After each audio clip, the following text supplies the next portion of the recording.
માજી મેરે મેરે હાલીને બતાવો મને. તમને કાંઈ છે નહીં અત્યારે, તમે એમ આંગળી પકડી એમ રાખો, હલાવો. આવ્યા ત્યારે હાલતા નહોતા, મેરે મેરે હાલો, કાંઈ નહીં થાય.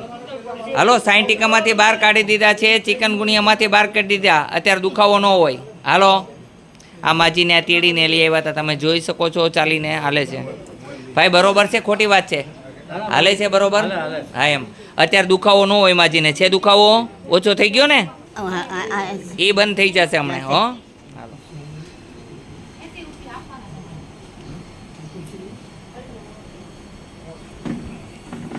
નિમિત્ત એમને બટેટા નહીં ખવડાવવાના, કઠોળ નહીં, કાચું દૂધ નહીં આપતા હો ને. એમને ગેસ ભરાય છે, એને કારણે તકલીફ છે ને, સાયન્ટિકાની દવા દેશે. જય હનુમાન. આ ભાઈ પેરેલિસિસવાળા છે, તમે જોઈ શકો છો, હાલી ચાલી શકે છે. અત્યારે ટ્રીટમેન્ટ કર્યું. હાલો જોઈ, પગ સીધા રાખીને હાલો. એકલા જ હાલે છે. કેમ છે, તમને રાહત દેખાણી? તમને રાહત દેખાય છે? હાથ સીધો રાખો એકદમ. હા એમ, આ રાખો. હવે આ હાથ ખુલ્લો થઈ જશે, દવા દેશું. એટલે હજી તો પહેલી વાર આવ્યા. હા, કેમ છે તમને? સારું છે? સાવ સારું થઈ જશે હો ને. કેમ છે તમને? સારું છે. હા, તમારા ચહેરામાં જો લાઇટ આવી ગઈ છે. પહેલાં હતા ને અત્યારે ઓળખાવ નહીં એવા થઈ ગયા. બરોબર, સાચું કહું છું. તમને ગાંઠ હતી તો બેન કેમ છે અત્યારે? સારું છે ને? હાવ ગાંઠ ઓગળી છે. સાહેબ તમને કેમ છે અત્યારે? કેમ છે? સારું છે? ભગવાનના સોગન અત્યારે સારું ન હોય તો કહેજો. સારું છે? હા એમ, હાવ સારું રહેશે. જિંદગીભર તમને કાંઈ નહીં થાય. જ્ઞાની બીમારી હવે તમારી ગઈ. જે આપણે અંદર લોહી ભરાઈ ગયું હતું એ બધું નીકળી ગયું.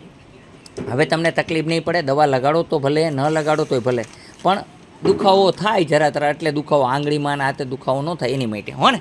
બોલો જય હનુમાન. અત્યારે શું કે હું ઈલાજ કરતો, એ વિડીયો ઉતારવાનો મારી પાસે સમય નથી હોતો, એ માટે થઈને એમનો વિડીયો આપું છું.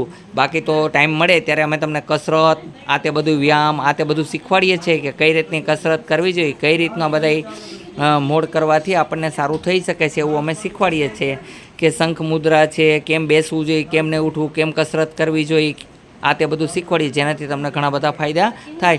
કઈ જડીબુટી લેવાથી ફાયદો થાય એ પણ શીખવાડીએ છીએ. પણ અમારી માથે ટાઈમ હોવો જરૂરી છે. અત્યારે ટ્રાફિક જ એટલો હોય છે, જેને કારણે કાંઈ કરી શકતા નથી. જય હનુમાન. શું નામ છે? જીવણસિંહ. કયું ગામ છે? સાણંદ. કેમ છે અત્યારે? સારું લાગ્યું? હા, તમને કેમ છે? ખબર પડી ને? તમને તો ખબર પડે છે ને, એને નથી સાંભળતા. સારું છે? દવાનો કોર્સ કરવાનો છે, 3 મહિનાનો કોર્સ રહેશે, તો હાલતા એની મેળે થશે. બરોબર? અત્યારે તમે પણ એને હલવી શકો છો, અને જે હાલતા નહોતા એ હાલે છે. હાલો જોઈ ફટાફટ જીવણભાઈ, ફટાફટ. હા, ખાટું બિલકુલ એ ના ખવડાવતા. પગમાં સોજા ચડે છે હો ને, અને પગમાં તકિયો રાખવાનો સુવાટાણે. હો ને? શું કામ? સાણંદ. સાણંદના અહીંયા ઘણા આવી ગયા. સાણંદના એક બેંકવાળા છે, રાજુભાઈ કરીને, એ આવી ગયા ઘણા. શું નામ છે તમારું? હરજીભાઈ. કયું ગામ છે? વિસળિયા. વિસળિયા. કેમ છે અત્યારે પગમાં? સારું થઈ ગયું? કેટલી વાર લાગી? 5 મિનિટ? બરોબર. કેમ છે દીકરી? કયું ગામ છે આપનું? ચમત્કાર છે? હાલો, કેવો ચમત્કાર કર્યો ભગવાને, જુઓ જોઈએ. સારું, સરસ. આવું કામ કરીએ છીએ. મજા આવી ને? લીલા કરી ને ભગવાને. શું કેમ છે? મજા આવી ભગત? હા, હાવ મજા આવી જશે. હા બેન, તમારું શું નામ છે? વિલાસબેન. કેમ છે હવે? સાયન્ટિકા હતું તો સારું છે ને? આ દવા પૂરી કરવાની છે, હવે કાંઈ જરૂર નથી. હો.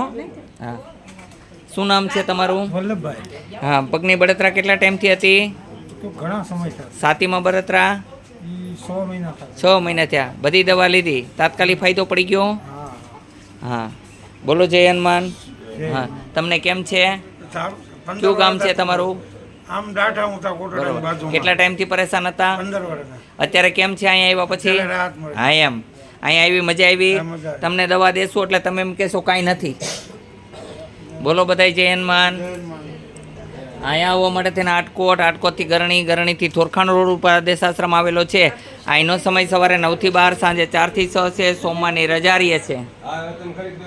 હવે માતાજીને મેં કીધું છે એટલે તમને બધાને નિરોગી બનવા માટે તેને આસન બતાવશે, તે તમે ઘરેથી કરી શકો છો. એમને પોતાને તકલીફ હતી ને એમને કરેલું આસન છે, તમે જોઈ શકો છો. હા, એક જ મિનિટ.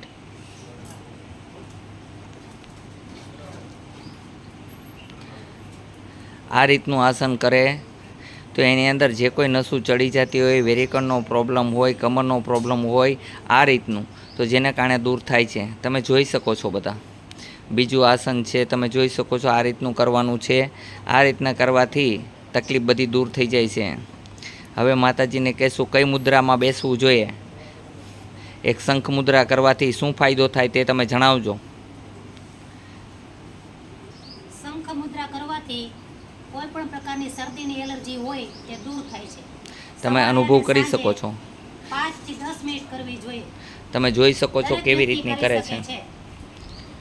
બરોબર છે. આ રીતની શંખ મુદ્રા કરવાની હોય છે. આ શંખ મુદ્રા કરવાથી એલર્જી ગમે એટલી વર્ષ જૂની હોય છે તે દૂર થઈ જશે દવા શરદીની વગર. એલર્જી દૂર થાય છે. પછી એક છે સુપ્ત વજ્રાસન. આ સુપ્ત વજ્રાસન હવે કરશે. સાયટિકાનો પ્રોબ્લેમ હોય તો એ દૂર થાય છે. અત્યારે સુપ્ત વજ્રાસન કરે છે. તમે જોઈ શકો છો જાતે પોતે જ પોતાની રીતથી સુપ્ત વજ્રાસન કર્યું છે. તમે જોઈ શકો છો બધાય.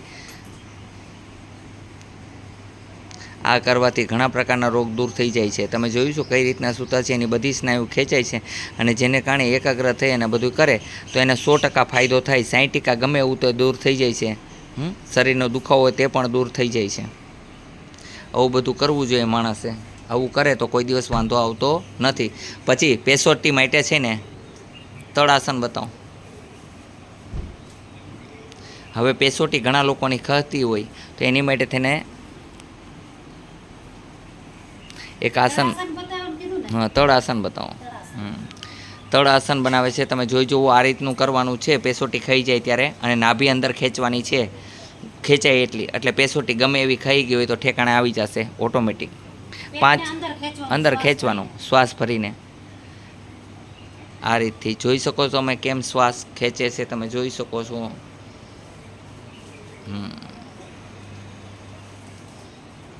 આ રીતનું કરવાથી ફાયદો થાય છે. 5 વખત કરવું છે. બોલો બધાય જય હનુમાન.